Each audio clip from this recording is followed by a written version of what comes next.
সরকারের সম্ভবত টনক নড়েছে। এখন স্বরাষ্ট্র মন্ত্রণালয়ে জরুরি সভা হয়েছে। সেই সভায় বলা হচ্ছে 4 দফার যুগপৎ আন্দোলনে অচলাবস্থার সৃষ্টি হতে পারে। অবিলম্বে জুলাই সনদ বাস্তবায়ন সহ 4 দফা দাবি আদায়ে কয়েকটি দলের যুগপৎ কর্মসূচি ঘিরে দেশে একটি অস্থিতিশীল পরিবেশ এবং রাজনৈতিক অচলাবস্থা তৈরি হতে পারে।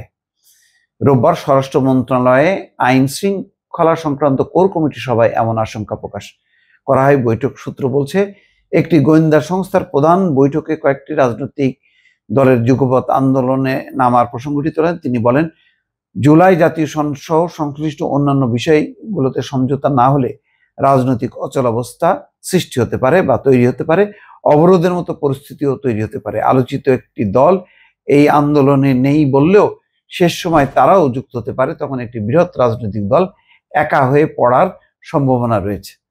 অর্থাৎ সম্ভবত বলা হচ্ছে বিএনপির কথা, যে তারা একা হয়ে যেতে পারে। এখন এই অবস্থায় সমাধান কি? তারেক রহমান আবার আসছেন দেশে।